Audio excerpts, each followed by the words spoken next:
وصحبه أجمعين ولا حول ولا قوة إلا بالله رب العالمين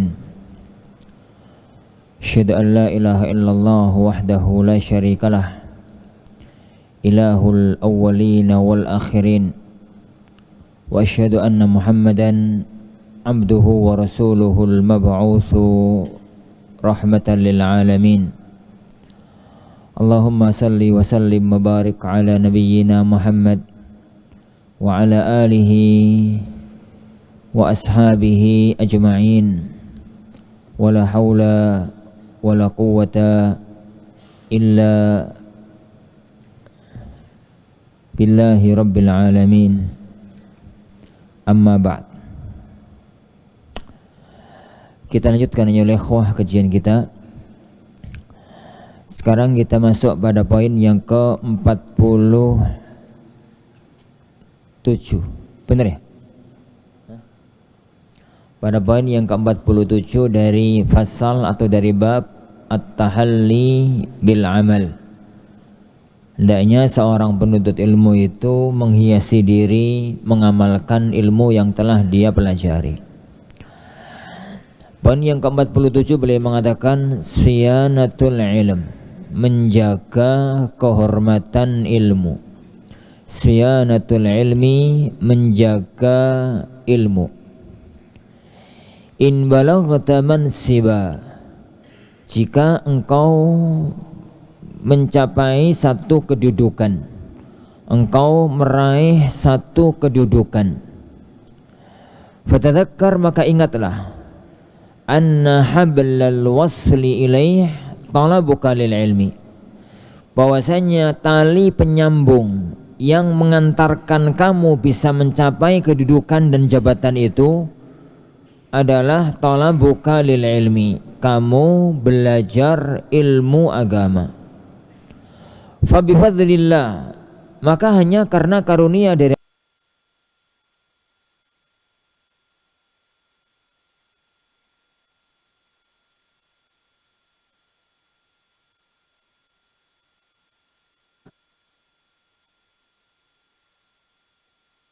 sekarang ini min wilayatin fit ta'lim, yaitu punya posisi dalam ta'lim, awil futya, atau bisa berfatwa, menempati posisi fatwa mufti, awil qadha, atau bahkan qadhi, hakim, wa hakadha, dan demikianlah jabatan-jabatan berikutnya. Fa'atil ilma qadrah, maka berikan kepada ilmu posisinya yang sebenarnya, kedudukan yang sejatinya. Wahallahu, dan bagian dia minal amali bihi, dengan mengamalkannya, wa inzalahu manzilatah, dan menempatkan posisi ilmu itu pada posisi yang seharusnya. Wahdar, dan hindarilah maslaka man la yarjuna lillahi waqara, jalan orang-orang yang enggak mengharapkan yakni kehormatan dari Allah. Alladzina yaj'aluna al-asasa, ya orang-orang yang menjadikan pondasi hidupnya, pokok hidupnya itu hifdzal mansib, menjaga jabatannya, menjaga kedudukannya. Fayatuna alsinatahum, akhirnya mereka melipat lisan mereka, membungkam lisan mereka, an qaulil haq, dari mengucapkan kebenaran. Fayahmiluhum hubbul wilayati alal mujarah, cinta kepada kedudukan menyeret mereka untuk mengikuti arus. Falzam rahimakallah, pegang teguhlah, semoga Allah merahmatimu, al muhafadzata ala qimatik bi hifdzi dinik, yakni untuk selalu menjaga kedudukanmu, menjaga kehormatanmu, menjaga nilai dirimu, bihifdzi dinik, dengan menjaga agamamu, wa ilmik, dan ilmumu, wa syarafi nafsik, dan kedudukan jiwamu, bihikmatin wa dirayatin wa husni siyasatin, dengan hikmah, dengan ilmu, dan dengan bagusnya bersikap. Ihfazillah yahfazka, jagalah Allah, niscaya Allah akan menjagamu. Ihfazillah firraha yahfazka fisyiddah, Jagalah Allah tatkala kamu dalam kesenangan, niscaya Allah akan menjagamu tatkala kamu dalam kesusahan. Wa in asbahta atilan an min kiladatil wilayah, dan jika suatu ketika nanti kamu itu sudah tidak lagi memegang kendali kekuasaan, pensiun misalkan, wa hadza sabiluka walau ba'dahin, dan itu pasti kamu akan jalani meskipun suatu ketika nanti, fala ba'sa, jadi maka tidak mengapa, fa innahu azlu mahmadatin, karena itu adalah tergeser gitu ya, dipecat dengan kemuliaan, la azlu madhammatin wa manqasatin, bukan merupakan kehinaan dan bukan merupakan kekurangan. Wa minal ajibi anna ba'dha man hurima qasdan kabiran min at-taufiq, dan termasuk perkara yang sangat aneh bahwa sebagian orang yang terhalangi untuk mendapatkan taufik dari Allah, la yakunu indahu iltizam wal inabatu war ruju' ila Allah, dia tidak memiliki keistiqomahan, tidak mau rujuk kepada Allah Subhanahu wa taala illa ba'da taqa'ud, kecuali setelah pensiun. Fahadha wa in kanat taubatuhu syar'iyyah, orang semacam ini meskipun taubatnya itu disyariatkan, walakin dinahu wa dina al ajaizi sawa, tapi agama model orang kayak begitu dengan agamanya para orang-orang tua, awam orang-orang tua gitu ya, itu sama saja. Idla yata'adda naf'uh, karena manfaatnya tidak bisa meluas, nggak bisa untuk orang lain. Amma waktu wilayatihi, adapun tatkala dia masih memegang jabatannya, halal hajati, yani ila ta'addi naf'ih, yang tatkala itu sangat dibutuhkan, manfaatnya itu meluas, fatajiduhu min a'zamin nasi fujuran wa dharara, engkau dapati dia termasuk orang yang paling yani maksiat dan paling membahayakan. Au baridal qalbi, atau hatinya beku, hatinya dingin. Akhrasal lisani anil haq, lisannya bisu dari mengungkapkan kebenaran. Fa na'udzubillahi minal khudlan, kita mohon perlindungan kepada Allah dari kehinaan.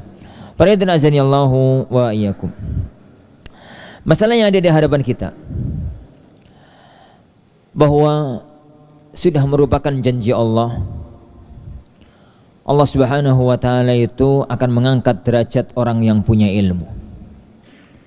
Yarfa'illahu alladhina amanu minkum walladhina utul ilma darajat.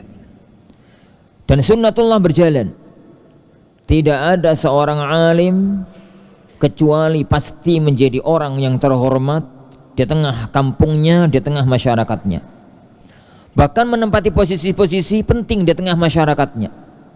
Posisi-posisi penting itu mungkin berkaitan dengan ta'lim, dia menjadi seorang ustadz yang dihormati, dia menjadi seorang guru yang disanjung, menjadi seorang syekh yang dikagumi, bisa jadi malah mufti, menjadi mufti ahli fatwa yang diakui oleh negara, bisa jadi malah qadha. Beliau menyebutkan ini, ikhwan fillah azanillahu wa iyyakum, urut-urutan ini karena orang yang punya ilmu itu kedudukan minimalnya itu ngajar. Naik dikit dia bisa berfatwa, semakin mapan bisa menjadi qadhi. Dan ini penting memahami para ikhwan azanillahu wa iyyakum. Orang itu untuk ngajar, sampai pun dia itu ilmunya enggak terlalu mapan banget, itu bisa. Sekedar ngajar, kitab disiapkan di rumah, dicoret-coret, dipersiapkan keterangannya, sampai di kelas, sampai di majelis, diajarkan apa isinya kitab. Kalau ada tanya jawab hanya tentang makna isi kitab, sampai di titik itu namanya apa? Ta'lim. Itu namanya ta'lim. Ini posisi yang insya Allah banyak orang yang mampu, banyak orang yang mampu. Tapi posisi berfatwa itu posisi di atas itu. Karena berfatwa itu ada pertanyaan, menyampaikan permasalahan, kemudian dia jawab. Ini pertama nggak bisa dipersiapkan.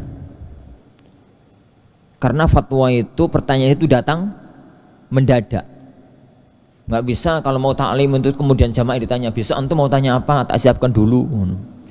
Ya detik itu juga ada orang bertanya, saat itu juga dia menjawab. Itu pertama. Yang kedua, fatwa itu menggabungkan antara ilmu dengan fakta. Jadi dia harus mampu menggabungkan antara dua hal. Yang pertama, memahami fiqhul waqi', memahami fakta yang ditanyakan. Orang tadi misalkan, Ustaz, istri saya kontraksi lahiran, Ustaz, mau lahiran, tapi bayinya nggak mau keluar kakinya tok, yang lainnya nggak mau keluar. Lah, tatkala itu sudah keluar darah, sudah sampai 6 jam nggak keluar.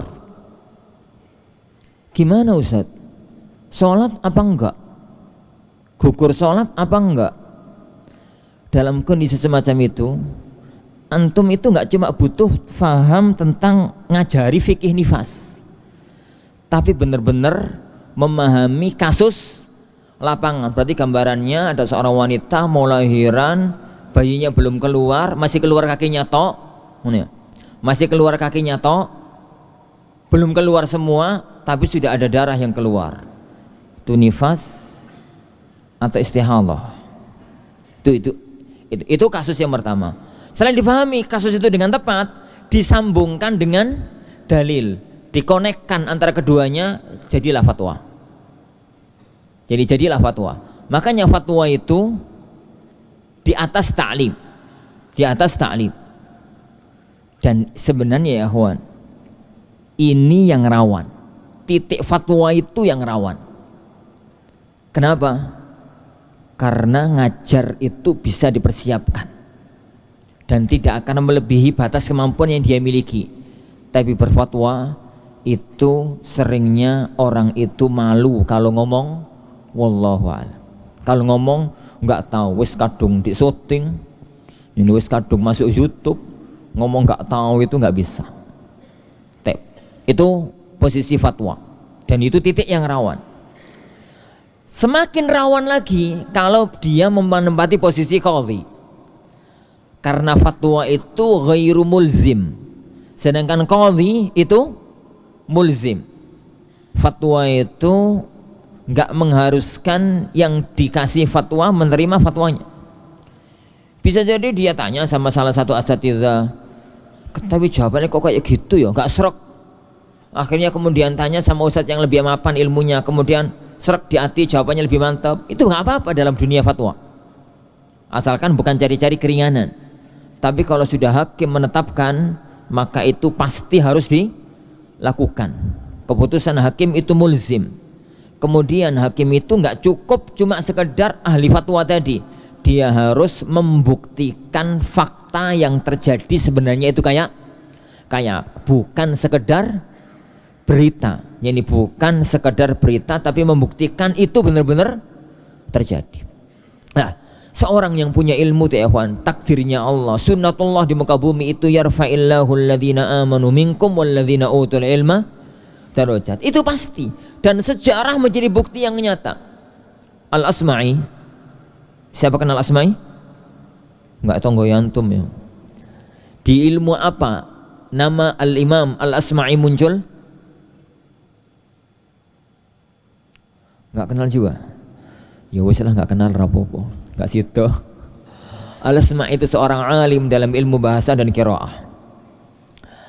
Dulu Asma' itu orang miskin, orang tuanya miskin, tapi semangat belajarnya, masya Allah, super semangatnya belajar gitu ya. Lah dia itu punya teman kecil, temennya itu gak semangat belajar belas. jualan kelontongan. Jualan opo gitu lah. Tiap hari gitu temennya dapat duit. Asma'i tiap hari gitu, yuk nggak dapat apa-apa. Ini nggak dapat apa-apa. Digodai sama temennya itu, Asma'i. Jaringannya kan Abdul Karim. Rim. Kamu itu tiap hari nenteng kitab itu, mau makan kitab apa? Gak usah belajar. Ayo dagang sama aku. Dagang sama aku. Enak, dapat duit. Abdul Karim Al-Asma'i itu nggak gubris. Tapi tiap hari gitu lama-lama dia itu merasa sedih, namanya manusia lah, gak punya duit, sama temennya itu diiming-imingi duit, enak dagang, belajar untuk opo. Sampai ya kawan, suatu ketika kondisi ekonomi Asma'i itu semakin buruk, semakin gak punya. Bimbang pikirannya, terus belajar, nuruti ini gejolak jiwa belajar, ataukah nuruti kepingin punya uang kayak temannya. Akhirnya alhamdulillah dia teruskan belajar. Setiap hari diajari sama temannya, biarin pokoknya dia terus belajar. Sampai suatu ketika dia itu sebagai seorang santri yang pinter gitu ya, terkenal di antara teman-teman yang santri Al-Furqan itu, yang terkenal itu alim itu Abdul Karim Al-Asma'i. Lah qadarullah, raja itu gubernur, seingat anak gubernur kalau nggak salah, atau nggak malah raja, itu dengar ada seorang santri cerdas pinter namanya Al-Asma'i. Ngirimlah raja itu, karena dia punya anak di istana, ingin untuk diprivati. Ada polisi atau satpol pp atau apalah gitu, datang ke rumahnya, ditanya, bener ini rumahnya Abdul Karim? Gue. Lah, sampean dari mana? Saya dari istana raja. Jadi raja menyuruh kamu menghadap dengan pakaian compang-camping kayak begini. Ya enggak lah, nih tak kasih pakaian layak untuk menghadap raja. Singkat cerita, beliau sampai di istana, merifati anak sang putra raja itu. Yani anaknya pinter, Asma'i ini pinter ngajar, rajanya tuh seneng banget. Suatu ketika sang raja itu ngomong sama Asma'i, Jumat depan anakku tak suruh khutbah, siapkan materi yang bagus, anakku pengen anakku tampil istimewa. Disiapkan materi khutbah yang bagus gitu ya. Rajanya seneng pol karena anaknya tampil memukau. Asma'i itu dikasih duit, dikasih rumah, dikasih kendaraan, dikasih apa, pokoknya tiba-tiba sekarang jadi kaya raya dan menjadi ustadz pribadi putra mahkota. Beliau itu akhirnya kepingin sowan ke kampung halamannya, sudah menjadi orang kaya raya. Pulang-pulang ketemu karo koncone sing cek dodolan kelontong itu. Sekarang dia datang bawa Alphard, datang dengan kemewahan dunia, datang dengan segala jabatannya. Koncone itu sek dodolan kerupuk, bonggolan, ini dodolan mie. Pokoknya masih kayaknya yang dulu, gak berubah dari yang dulu. Lalu beliau bercanda sama temannya, enak mana mas, belajar opo dodolan bonggolan? Orang yang mengkeret gitu ya. Sunnatullah ya kawan di muka bumi. Orang yang punya ilmu itu akan yarfa'illahu alladhina amanu. Suatu ketika nanti. Itu sudah sunnatullah di muka bumi. Hanya levelnya beda-beda. Ada yang di level taklim, ada yang di level fatwa, ada yang di level qadha, ada yang di luar itu. Lah taklim pun levelnya beda-beda. Ada yang kelas kondang, ada yang kelas kandang. Ada yang kelas kondang nasional, ono sing kandang gajah, ono sing kandang ngembek. Ala kulen beda-beda. Tapi tetap dia itu akan sunnatullah itu terjadi. Yarfa'illahu alladhina amanu. Itu pasti. Tatkala itu sudah terjadi para ikhwah. Tatkala kedudukan, jabatan, amanah, posisi sudah antum dapatkan, sadari Sadari dengan sesadar-sadarnya bahwa yang menjadikan engkau mencapai derajat itu adalah apa? Ilmumu. Kata beliau, yakni mana tadi? Nah, adalah ilmumu. Yang menjadikan engkau nyampe ke situ adalah ilmu yang engkau miliki. Maka berikanlah ilmu itu haknya yang layak. Jangan setelah dapat jabatan akhirnya ilmunya diinjak-injak. Ilmu yang menjadikan dia itu mencapai posisi itu kemudian dihinakan. Gambarannya bagaimana? Gambarannya itu demi menjabat atau demi mempertahankan jabatannya, mempertahankan kehormatannya, mempertahankan dunianya, akhirnya dia itu tidak mampu berkata kebenaran, bahkan bisa jadi malah membolak-balikkan fakta, cari-cari hukum agar sesuai dengan kehendak orang yang telah memberikan jabatan kepada dirinya. Dan ini satu yang sangat riskan. Fitnah ya akhwan, fitnah dunia. Fitnah ya akhwan, fitnah dunia sangat amat rawan. Sadari, butuh satu kekuatan namanya izzatul ilm. Butuh satu kekuatan namanya siyanatul ilm. Menjaga kehormatan ilmu itu sampai kapanpun dan sampai pada kedudukan apapun. Allah Subhanahu wa taala telah berjanji dalam sabda Rasulullah, ihfazillaha yahfazka. Jagalah Allah maksudnya jaga agamanya, jaga syariatnya. Katakan haram kalau memang itu haram, katakan wajib kalau memang itu wajib, katakan tidak boleh kalau memang itu hukumnya tidak boleh. Apapun resiko yang akan kita tanggung, untuk kepada siapapun kalimat itu harus kita ucapkan. Jangan sampai kalau yang tanya itu orang miskin, haram pak. Lah begitu yang tanya pejabat, oh sebentar tak pikir dulu. Loh kepiye itu? Karena ilmu itu adalah jauh di atas segalanya. Haram tetap haram, wajib tetap wajib, halal tetap halal. Siapapun yang bertanya, siapapun yang ada di hadapan kita, yakin kalau kita jaga syariat agama Allah, apalagi berkaitan dengan hukum-hukum agama Allah, yahfazka, Allah itu akan menjagamu.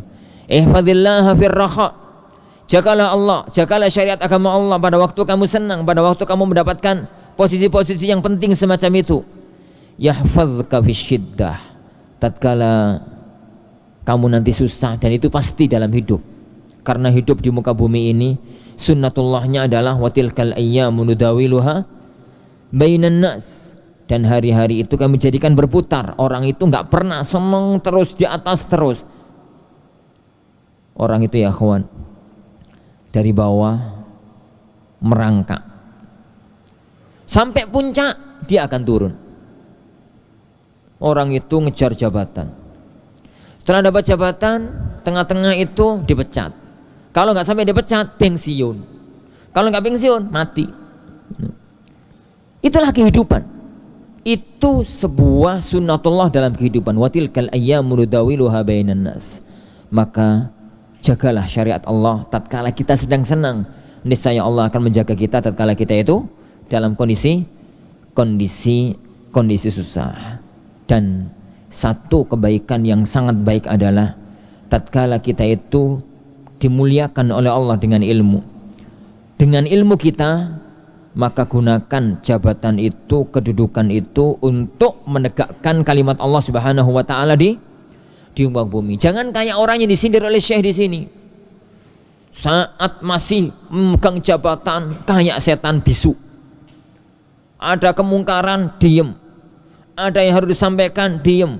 Fatwanya dibolak-balik demi memegang, demi membuat ridho bosnya, jabatani, atasani. Begitu pensiun garangi kayak harimau. Pada waktu masih jadi harimau itu diem, pada waktu sudah jadi kucing meong-meong terus.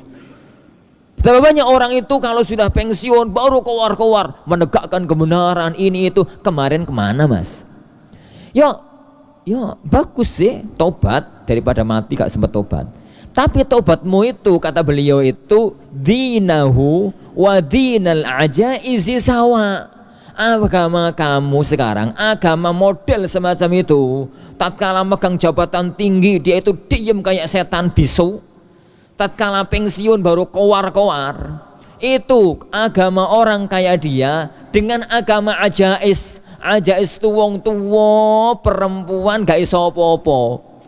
Yani mau fatwa ya gak ono sing dengarkan, mau bicara ya gak ono sing ngeringekno, mau ngomong apa gak punya pengaruh. Tatkala dia sudah gak punya pengaruh, baru kowar-kowar. Agama dia dengan agama ajais itu sama. Anda tidak mengatakan orang itu gak perlu tobat ya, tobatnya bagus, tapi seandainya itu dia lakukan kemarin tatkala masih megang jabatan, maka itu adalah satu keagungan dan satu kemuliaan. Nah, beliau melanjutkan, masih ada kaitannya dengan yang kemarin, yang tadi. Al-mudarah wal mudahana. Al-mudarah wal mudahana. Kata beliau, al-mudahanatu khuluqun munhat. Mudahana itu akhlak yang hina. Akhlak rendahan. Ammal mudarah, adapun mudarah, fala, maka itu bukan kehinaan. Lakin, tapi la takhlid bainahuma, jangan kamu campur adukkan antar keduanya. Fatahmilakal mudahanatu ila hadarin nifaqi mujaharatan. Mudahana jangan sampai nyeret kamu untuk terjerembab ke dalam kubangan kemunafikan secara terang-terangan. Wal mudahanatu hiya allati tamassu dinak. Dan mudahanah itulah yang menyentuh kehormatan agamamu. Faridan azani Allahu wa iyyakum. Apa itu mudarah? Apa itu mudahanah? Orang ya ikhwan, kalau berada di komunitas semacam ini, itu hidup yang paling nyaman sekali di posisi semacam ini. Kenapa? Karena untuk berbuat ketaatan banyak pendukungnya, banyak yang bantu, banyak yang dorong. Dan untuk berbuat kemaksiatan banyak yang bantu untuk mencegah diri dan gak berbuat kemaksiatan. Tapi sadarilah, tidak selamanya antum berada di posisi semacam ini. Bisa jadi suatu ketika nanti antum pulang dari Al-Furqan, nama besar antum sebagai santri Al-Furqan misal didengar oleh kepala daerah tempat antum tinggal. Ada santri pinter pulang kampung, antum didatangi sama Satpol PP, diminta menghadap Pak Bupati. Pak Bupati itu Pak Gubernur, diminta menghadap. Sampai di sana kemudian ditanya-tanya, akhirnya diomongi, Mas, kita itu di Pemda butuh orang kayak jenengan. Kalau nggak keberatan saya minta tolong kamu jadi imam sekaligus khotib sekaligus ustadz di masjid Pemda ya. Nah, itu. Nanti tiap pekan itu misalkan Senin sore atau Senin siang itu ngajari kami bupati, wakil bupati apa. Nah, itu dan macam-macamnya. Dan macam-macam. Masya Allah. Jadi gaya itu antum ikhwan, sebentar Pak, tak pikir-pikir dulu istikharah sama Allah padahal itu sewenang. Gaya itu ala kulen ikhwan. Kemudian antum menerima jabatan itu. Sekarang komunitas antum bukan lagi komunitas orang, bukan lagi di komunitas aman.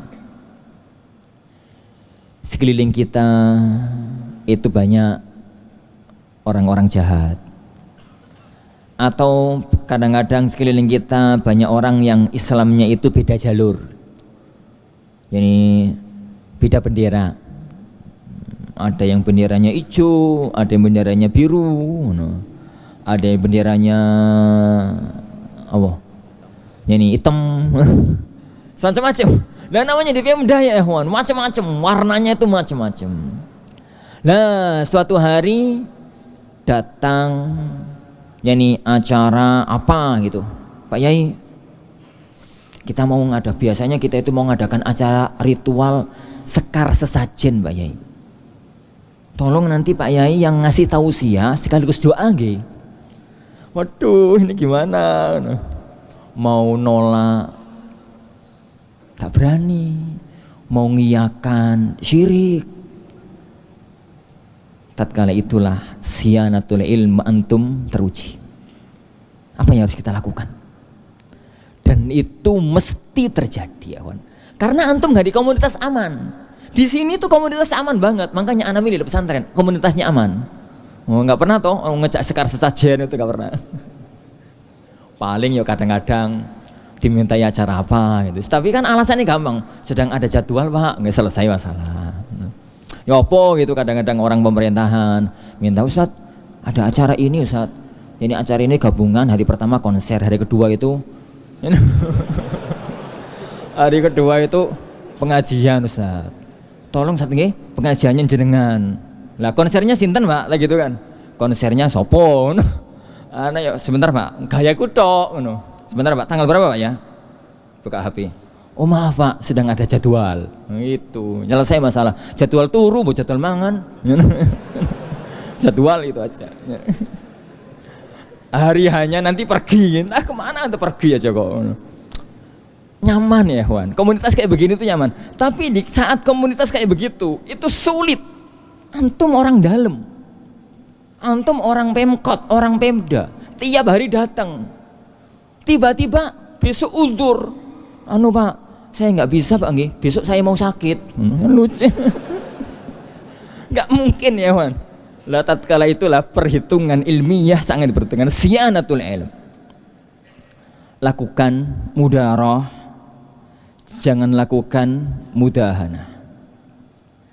Lakukanlah mudarah, jangan lakukan mudahana.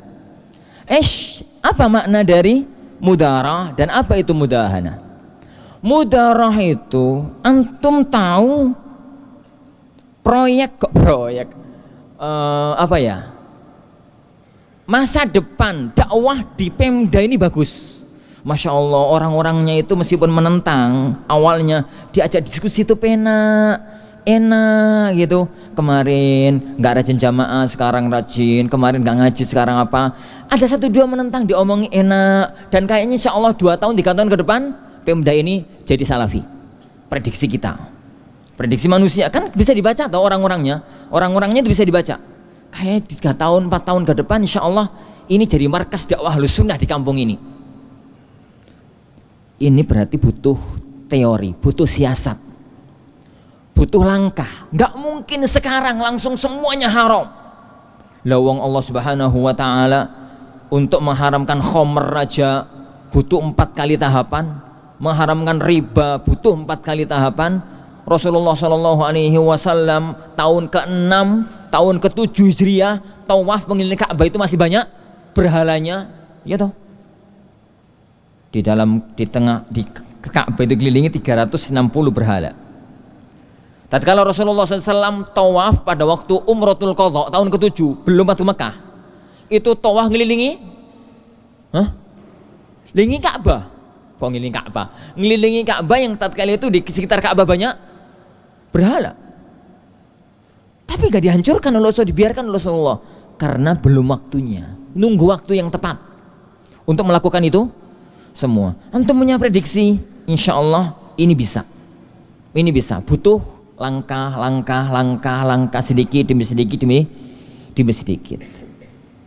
Kemudian antum melakukan hal-hal yang sekarang mungkin dosa, tapi harus ini dilakukan untuk melangkah ke depan. Sedikit demi sedikit. Itu namanya mudarah.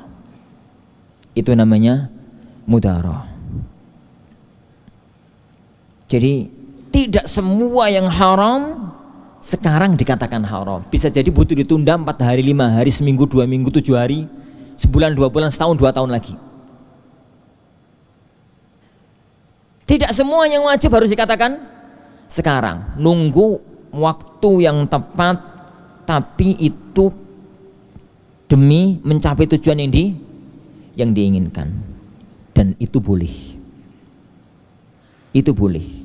Itu kaidahnya adalah tazahumul masalih wal mafasid. Tatkala benturan antara maslahat mafsadah. Tapi kalau yang antum pikir tuh, kalau saya nggak mau, saya nanti dipecat, mangan opo, mangan sego mas. Kalau nanti saya nggak mau, saya terus kerja opo. Perhitungannya itu perhitungan dunia, bukan perhitungan semacam yang saya katakan tadi. Itulah mudahana, antum hancurkan agama. Karena itu, lakukanlah berbagai macam cara, lakukanlah berbagai macam cara. Ya, gambarannya itu mungkin acaranya ben lah tetap pakai nama Sekar Gadung, Sekar opo ya. Tapi acaranya diganti. Pak Bupati, kalau saya punya usul ya, acaranya itu mosok gitu, acaranya gini, kayaknya lebih mendidik, lebih profesional, lebih milenial. Cobalah kita gunakan cara itu, kita gunakan sistem yang baru, kemudian diterima, berubah gitu ya. Ada usaha, ada upaya untuk itu namanya mudarah. Tapi ingat ya ikhwan, mudarah sama mudahana itu garisnya lebih tipis dari kulit ari biji kurma. Tipis banget. Hanya Allah yang tahu setelah antum. Balil insanu ala nafsihi basirah walau alqa ma'adhirah. Manusia itu lebih tahu tentang jiwanya, tentang yang ada dalam hatinya, meskipun lisannya bisa bersilat lidah. Orang lain mungkin bisa ditipu dengan silat lidah, tapi Allah nggak bisa ditipu. Allah itu la yakhfa alaihi syai', tidak ada satupun yang tersamar di hadapan Allah Subhanahu wa ta'ala. Maka itu butuh satu ilmu ya ikhwan, namanya fiqhud dakwah. Fikih dakwah, satu ilmu khusus bagaimana mengatasi kondisi-kondisi yang semacam itu. Wallahu alam bissawab. Tapi sampai sini insyaallah yang poin yang ke-49 butuh penjabaran yang agak panjang.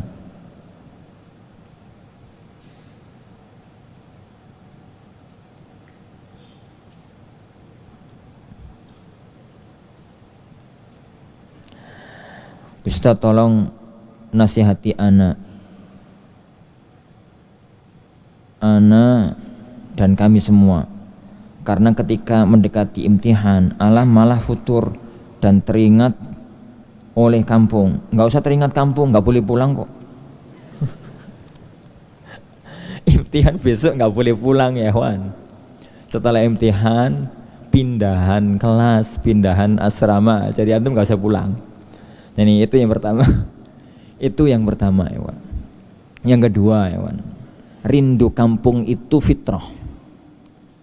Meskipun antum itu punya kampung di puncak Himalaya, tetap kepingin ke sana. Seandainya punya kampung di dalam jurang, ya tetap rindu pada kampung. Itu sunatullah. Jadi hubbul waton, cinta tanah air, itu fitrah. Fitrah yang nggak bisa ditolak, dan nggak bisa disuruh. Itu fitrah. Ya kayak orang senang mangan, ada orang yani senang minum, ada orang senang nikah. Itu fitrah manusiawi. Yani fitrah manusiawi. Lah, yang harus dipikir dengan matang adalah, ingat ya Wan, kita itu di ma'had ini nahkumu ala dhawahir. Antum itu pinter nggak pinter itu kan urusannya antum, tapi para asatidzah menghukumi secara zahir. Apa itu? Dari lembar-lembar imtihan.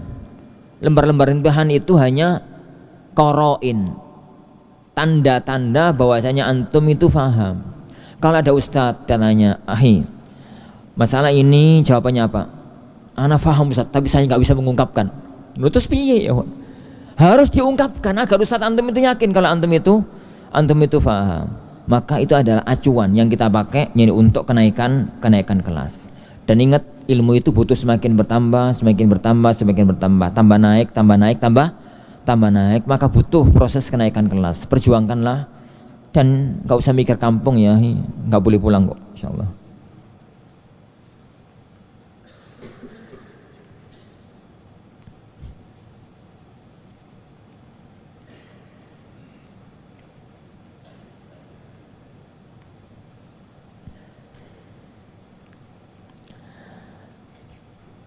Tolong nasihati kami yang sudah tidak ingin mondok, tapi orang tua nyuruh kami agar tetap mondok.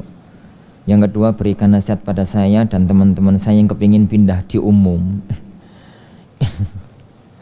Ya akhil aziz, barakallahu fikum. Ana sudah katakan ini dalam pertemuan yang kemarin. Ini enggak dosa. Antum mau pindah ke jurusan yang lain itu enggak dosa. Enggak ada yang dosa kok.